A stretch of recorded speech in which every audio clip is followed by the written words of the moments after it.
에스라 2장입니다. 에스라서 2장입니다. 오늘은 좀 분량이 좀 많습니다. 많긴 한데 절이 그렇게 길지 않아서 그냥 끝까지 우리 교독하면서 읽도록 하겠습니다.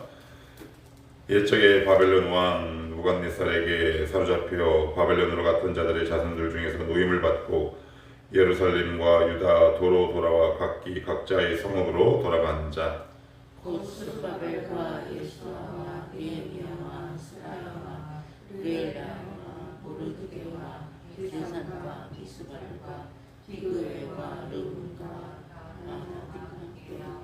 이스라엘 백성의 명수가 이러하니 바로스 자손이 2172명이요 스바다 자손이 372명이요 아라 자손이 775명이요 바하마와 자손 곧 예수아와 요압 자손이 2812명이요 엘람 자손이 1254명이요 삿두 자손이 945명이요 삭게 자손이 760명이요 바니 자손이 642명이요 부베 자손이 623명이요 아스가 자손이 1222명이요 아도니감 자손이 666명이요 비그의 자손이 2056명이요 아딘 자손이 454명이요 아델 자손 곧 이스기야 자손이 98명이요 베세 자손이 323명이요 요라 자손이 122명이요 하숨 자손이 223명이요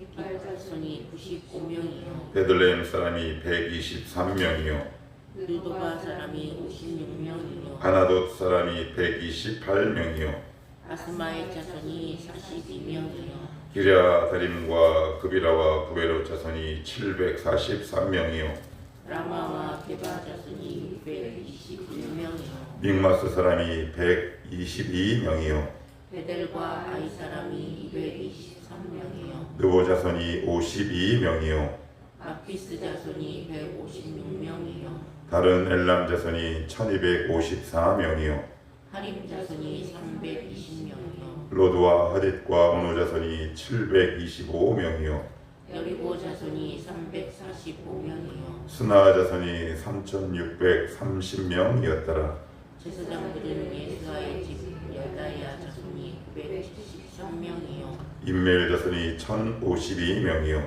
바스월 자손이 1247명이요 하림 자손이 1017명이었더라 레이 사람은 호다비와 자손 곧 예수아와 감미엘 자손이 74명이요 노래하는 자들은 아삽 자손이 128명이요 문지기의 자손들은 살룸과 아델과 달룸과 아구와 하델과 소베 자손이 모두 139명이었더라 느디님 사람들은 시아 자손과 하수바 자손과 바바오 자손과 베루스 자손과 사야 자손과 가손 자손과 르바나 자손과 하가바 자손과 악국 자손과 하갑 자손과 사물레 자손과 하난 자손과 기델 자손과 가알 자손과 라야 자손과 루신 자손과 누보다 자손과 바산 자손과 우사 자손과 바세아 자손과 베세 자손과 아스나 자손과 무님 자손과 누르신 자손과 박보 자손과 하고바 자손과 하를 자손과 바슬로 자손과 무이다 자손과 아르사 자손과 바르고스 자손과 시스라 자손과 데마 자손과 유시야 자손과 이마 자손이었더라 솔로몬의 신하의 자손은 소대 자손과 하소베렛 자손과 부르다 자손과 야일라 자손과 하르본 자손과 이델 자손과 스바디아 자손과 하딜 자손과 보게렛 하스바임 자손과 아미 자손이니 모든 느린 사람과 솔로몬의 신하의 자손이 392명이었더라 델멜라와 델하르사와 그룹과 아단과 인멜에서 올라온 자가 있으나 그들의 조상의 가문과 선조가 이스라엘에 속하였는지 밝힐 수 없었더라. 그들은 딜라야 자손과 도비야 자손과 누보다 자손이라 모두 652명이요 제사장 중에는 하비야 자손과 코스 자손과 바르실레 자손이니 바르실레는 길라앗 사람 바르실레의 딸 중에 한 사람을 아내로 삼고 바르실레의 이름을 따른 자라. 이 사람은 계보 중에서 자기 이름을 찾아서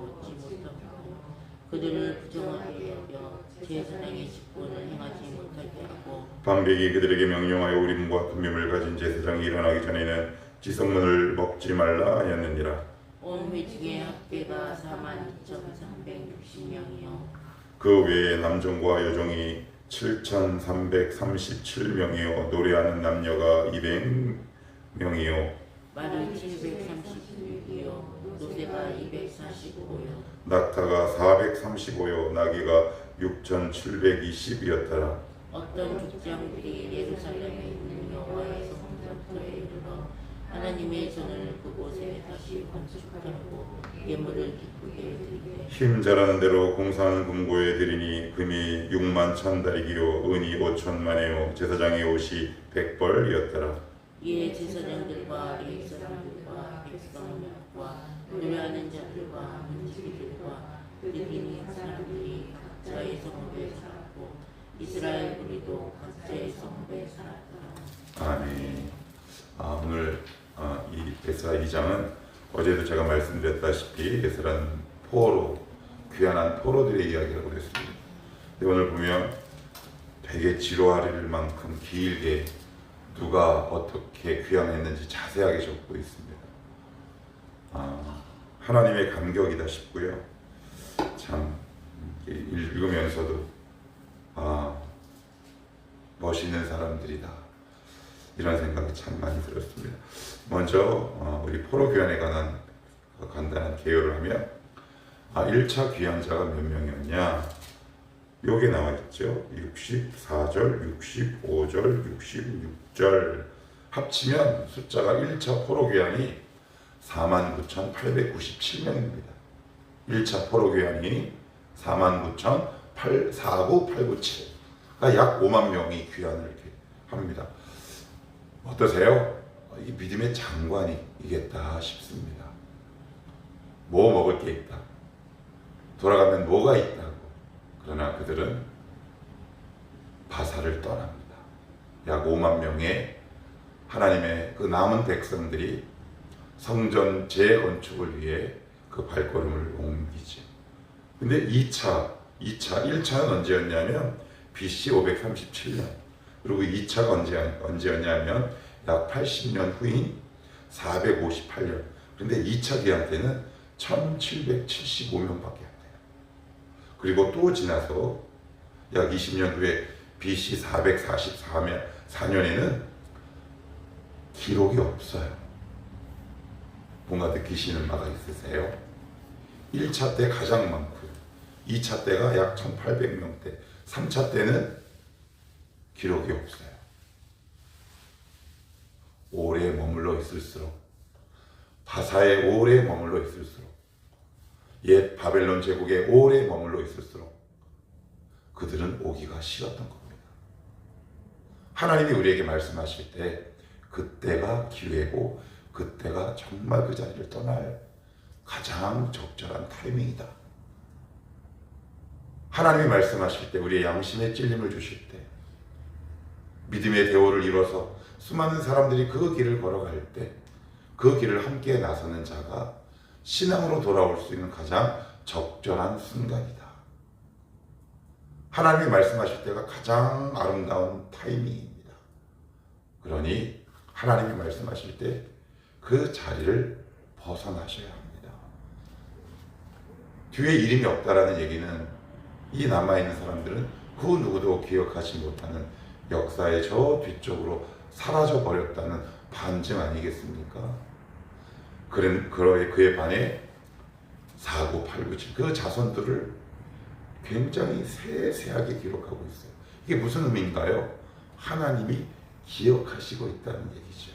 그래, 너 그 어려운 결단하고 왔느냐? 하나님이 기억하시는 사람들.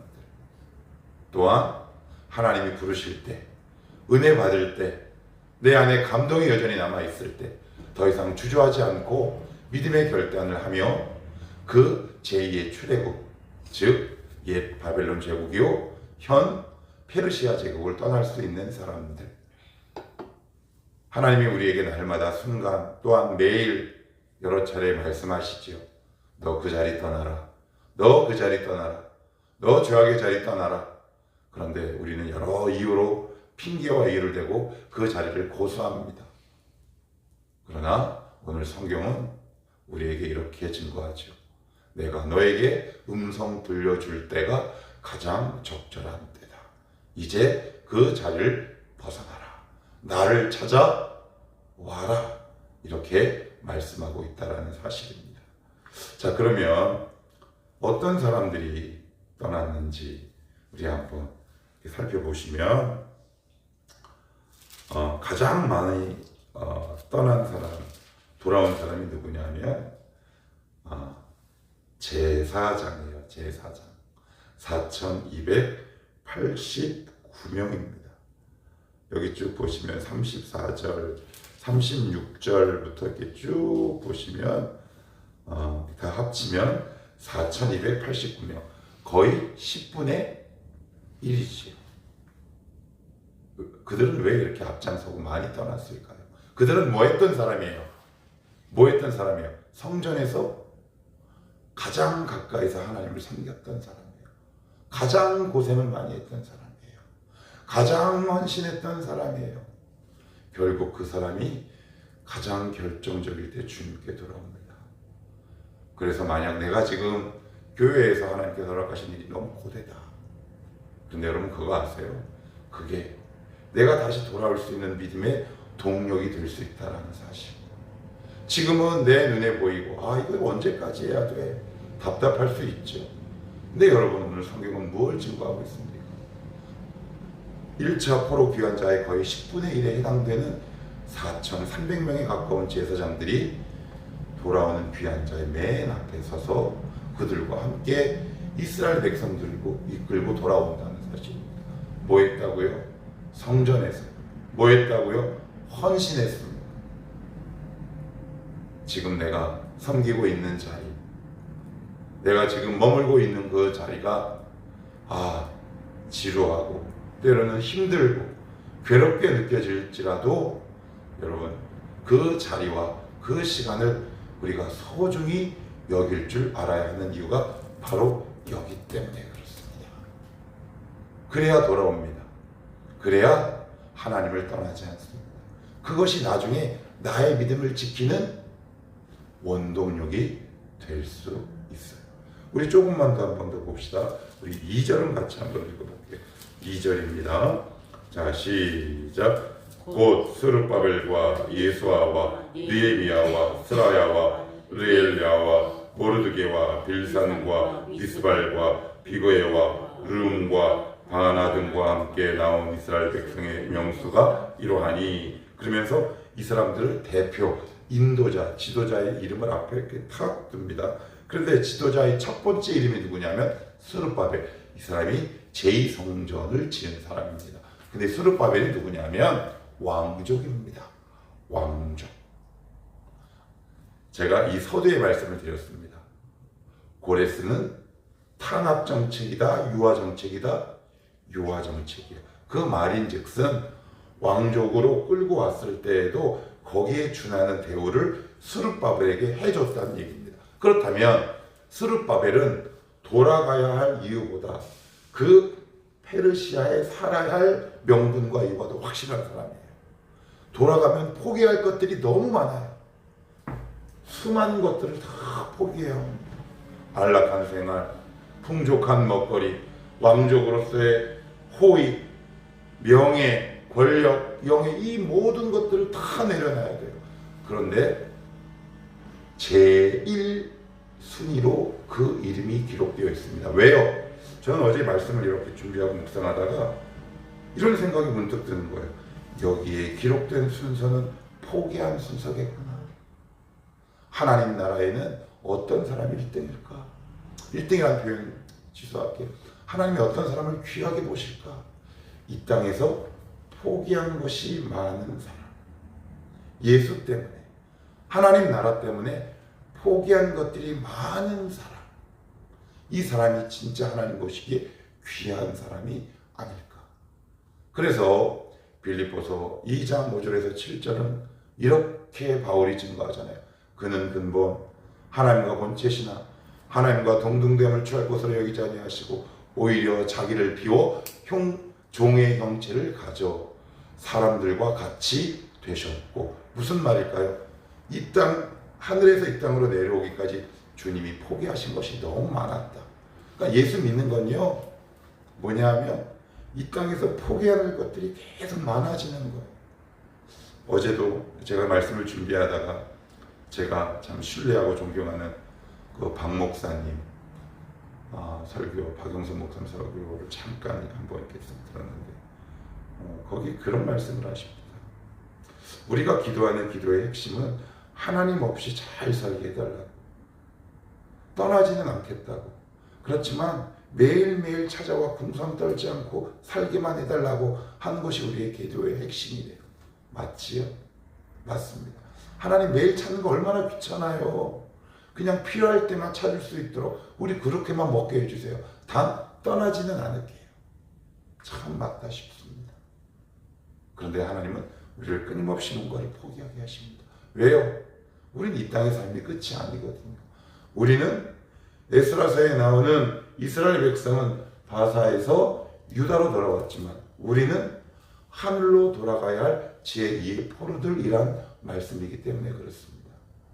우리는 반드시 죽습니다. 돌아가야 할 때, 돌아갔을 때 하나님이 우리에게 이렇게 물어보실 것 같아요. 저는 너 뭐 하다 왔니? 이것도 중요하지만 이렇게 물어보실 것 같아요. 너 어떤 것을 포기하고 왔느냐? 너 어떤 것을 버리고 왔느냐? 이거 물어보실 것 같아요. 하나님, 저 이거 다 누리고 왔는데요. 아니다 싶어요. 그래서 스룹바벨을 49,897명 가운데 제 1순위로, 그 다음에 보시면 여기 보시면 느헤미야 나오잖아요. 그 유명한 누구요? 느헤미야. 예, 바로 그것이다. 자, 그러면 또 어떤 사람이 있었냐면 3절로부터 이렇게 쭉 보시면 바로스가 나와요. 그 다음에 4절에 스바데가 나오고요. 5절에 아라 자손이 나오고요. 6절에 바합, 모압 자손이 나옵니다. 이게 아라라는 자손은 에스라서에 나오는 중간중간에 한 3분의 2 정도는 다른 성경에는 기록되지 않아서 구약학자들이 이 사람들이 누구야 하고 헷갈려요. 오직 여기에만 기록된 사람들이에요. 이게 누굴까요? 이게 과연 누구겠습니까? 이스라엘의 정통성이 없는 사람들. 순혈로 갔다가 혼혈로 돌아온 겁니다. 복음은 이러는 거예요. 여러분, 순혈을 고집하시면 안 돼요. 우리 집은 몇 대야? 하나님 보시기에 아무 의미 없어요. 이 공동체가 얼마나 많은 다양한 사람들을 품었느냐? 너 여기 순혈 공동체냐? 혼혈 공동체냐? 물으실걸요. 그래서 우리끼리는 늘 조심하셔야 돼요. 그 교회는 해체되어야 합니다. 흩어지셔야 합니다. 갈 때는 약간의 혼혈이 있었지만 대부분 순혈로 갔다가 돌아올 때는 죄송합니다. 조금 거친 표현을 하면 듣보잡이 돌아오는 겁니다. 섞여버려요. 하나님 그곳에서 이스라엘 공동체를 확 섞어버리시는 겁니다. 70년 동안 거기 이방인들과 결혼 안 했겠어요? 다른 민족들이 섞여 있지 않았겠습니까? 그러니 순혈이 혼혈로 바뀐 거죠. 예수 공동체는 오직 한 가지 순혈만 있으면 됩니다. 예수 그리스도의 피. 그것이 진짜 순혈입니다. 그래서 빌립보서 3장에 이렇게 얘기합니다. 내가 히브리인 중에 히브리인이요. 난지 8일 만에 할례를 받았고 정통 유대인이나 이제는 더 이상 그것을 배설물 똥으로 여긴다. 나는 오직 예수의 피만 자랑스럽다. 무슨 얘기예요? 나는 순혈주의를 버렸다. 그런데 한국교회는 이미 순혈주의로 회유해버렸습니다. 두렵지만 망하기 직전에 나타나는 징조죠. 너 몇 대 믿었냐? 너 예수 믿어서 무슨 복을 받았냐? 여러분, 예수 믿는 것이 복이요. 내 안에 그리스도의 피가 나의 삶을 주관하는 것이 하나님이 우리에게 허락하신 가장 큰 복임을 우리는 이미 상실해버렸습니다. 여러분, 순혈을 고집하지 마십시오. 그리스도를 믿는 사람은 섞여야 합니다. 이 사람도 들어올 수 있어야 합니다. 저 사람도 들어올 수 있습니다. 제가 신대원 다닐 때 레포트를 쓰느라고 한 책을 봤는데 거기 이런 내용이 있었습니다. 미국 백인들이 우월한 한 지역에 한 흑인 소녀가 변두리에 이사를 와서 아무것도 모르는 이 흑인 소녀가 주일날 그 예배당 문을 탁 넘어갑니다. 그랬더니 그 앞에서 건장한 백인 집사가 No way! 거절해요. 그러면서 이렇게 얘기합니다. 여기는 블랙은 받지 않는다. 이 소녀가 펑펑 울고 집에 돌아오면서 이렇게 기도합니다. 예수님, 저 교회 가고 싶어요. 그런데 그 기도 속에 하나님이 이렇게 응답하신 내용이 그 책에 적혀 있습니다. 나도 거기에 없다. 나도 거기에 없다. 얼마나 놀랍고 충격적입니까? 그리스도인은 오직 예수의 피가 순혈입니다. 별로 다른 건 중요하지 않습니다. 여러분 깨어 계셔야 합니다. 그리고 또 보시면 바학 모압, 이게 뭐냐면 모압 지방의 관리란 뜻입니다. 6절. 모압이 누굽니까? 모압이 누구예요? 이방인이잖아요. 더군다나 관리입니다. 여러분 유대인의 관리면 그래도 돌아올 명분이 좀 있어요. 그런데 모압 지방의 관리란 얘기는 바사에서 모압 지방을 다스리도록 이 나라에서 이 공무원 자격증을 준 사람이란 말이에요. 그죠? 그런데 관리직에다가 이방인인데도 이 귀한 자의 대열에 합류했다는 것은 그들 안에 뭐가 있었다는 얘기입니까? 복음이 있었다는 얘기죠. 신앙이 있었다는 얘기입니다. 이것을 포기할 만한 믿음의 담력이 있었다는 이야기겠죠. 어제 이 말씀을 그렇게 준비하는데 제가 특히 말씀을 준비하다가 중간에 제 아내랑 통화를 했어요. 너무 부끄러운 거예요. 나는 과연 내가 포로로 가면 이 명단에 나와 청월한 가족들 몇 명이나 있을까? 나는 여기 있을까? 수민이는 여기 있을까? 신집사님은 여기 있을까? 지민이, 진성이, 의민이, 아니는 여기 있을까? 이런 질문을 저에게 던지게 되고 우리 공동체에게 던지게 됩니다. 여러분들도 이따 기도할 때 한번 던져보시겠습니까? 나는 지금 어떤 신앙의 소유자이겠습니까? 숨겨져 있는 믿음의 사람들이 이렇게 많구나. 그러면서 지금 우리가 눈에 보기에 화려한 여러 가지 다양하고 큰 목회자들, 조심해야겠다. 조심해야 되겠구나. 하나님은 지금도 숨어있고 바알에게 무릎 꿇지 않은 이 땅의 7,000명의 의인들을 향해 눈을 향해 계시겠구나. 그런 생각을 하니 정신이 아득하게 돌아옵니다. 우리 조금만 더 보고 마칩시다. 43절로 갑시다. 43절 한번 읽어봐요. 시작. 느디님 사람들은 사하 자손과 하스바 자손과 다바옷 자손과, 여기 보시면 느디님 사람들은, 그리고 원래 58절로 바로 가야 돼요. 392명이었더라. 다른 모든 자손들은 이렇게 적었어요. 누구 자손은 몇 명이었더라. 그죠? 그런데 여기는 느디님에 속한 그 자손들의 이름들을 구체적으로 적어요. 한번 보시겠어요? 게로스 자손, 시아 자손, 바돈 자손. 그죠? 근데 느디님이 과연 누굴까요? 이 사람들이 누구냐는 말이에요.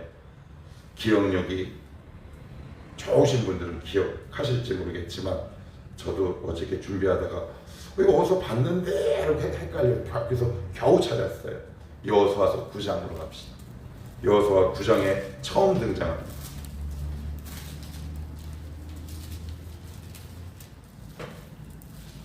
창출을 내미신 여호수아 9장 26절 7절입니다.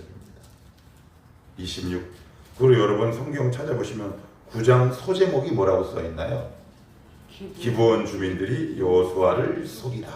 이 기브온 주민이에요. 자, 그럼 26절 27절. 자, 구약성경 334 여호수아 9장 26, 27 시작. 여호수아가 곧 그대로 그들에게 행하여 그들을 이스라엘 자손의 손에서 건져서 죽이지 못하게 하니라. 그날에 여호수아가 그들을 여호와께서 택하신 곳에서 회중을 위하며 여호와의 제단을 위하여 나무를 베며 불을 빚는 자들로 삼았더니 오늘까지 이릅니다. 그들이, 여러분 이게 벌써 여호수아가 언제적 사람입니까? 에스라서를 쓴 그날 기준을 통해 얼마나 많은 시간이 흘렀습니까? 그죠? 근데 그들은 변질되지 않았습니다. 그리고 돌아가면 뭐 해야 합니까? 뭐 해야 해요? 성전에서 물 깃고 나무패요. 고급 인력입니까? 화이트 칼라입니까? 블루 칼라죠.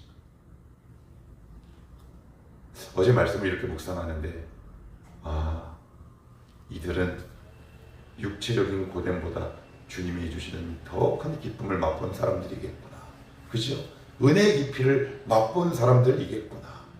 그래서 얼마든지 내가 감당할 수 있는 이 남들의 멸시와 이 육체의 어려움을 극복할 수 있는 힘이 바로 여기 있었겠구나.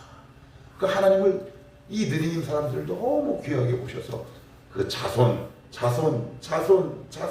자손이라고 오늘 성경에 기록하고 있는 겁니다. 너무 아름답지 않습니까? 또 하나 보십시다. 58절에 보시면 또 하나의 사람들이 등장하는데 모든 느리님 사람과 솔로몬의 신하의 자손. 요 말은 약간의 오역이 있어요. 신하의 자손은 신하의 자손들이란 얘기가 아니라 이게 무슨 얘기냐? 허드렛 일을 하는 사람이에요. 열왕기상으로 한번 가볼게요. 열왕기상 9장으로 한번 가봅시다. 열왕기상 9장 20절 21절입니다. 열왕기상 9장 20절 21절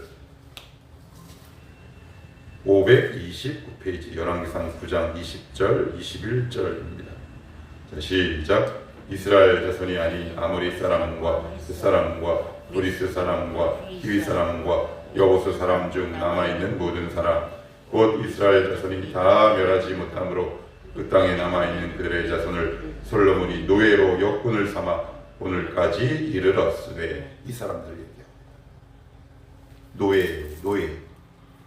노예입니다. 노예면 얼마나 좋은 기회입니까? 그죠? 가면 다시 옛날로 돌아가야 됩니다. 이 사람들이 저 정확히 누구냐면 두로왕 히람이 솔로몬 성전을 건축할 때 보내준 일꾼이란 얘기예요. 막 노가다꾼인 겁니다. 이스라엘 공동체 안에서 어떤 지위와 대우를 받았겠습니까? 근데 다시 그 자리로 돌아갑니다. 다시 그 자리로. 아마 추측한데 성전 건축 어떤 일련의 과정 속에서 하나님을 깊이 만났던 것 같습니다. 정리합시다. 여러분, 신앙이 좋다라는 거, 내가 기도해서 뭔가가 나 기도해서 이루어졌어. 참 조심하셔. 하나님은 지금도 기억하는 사람은 너 얼마나 많은 것을 이 땅에 버려두고 왔느냐. 그걸로 우리의 믿음의 진위가 결정됩니다. 마지막으로 우리 청원함교회 공동체는 순혈주의를 고집하지 않았으면 좋겠습니다. 섞여야 합니다. 끊임없이 순환되어야 합니다. 이런 깨어있고 살아있는 공동체가 되시기를, 그러한 여러분 하나님이 기뻐하시는 성도가 되시기를 우리 주님의 이름으로 축복합니다. 기도합시다.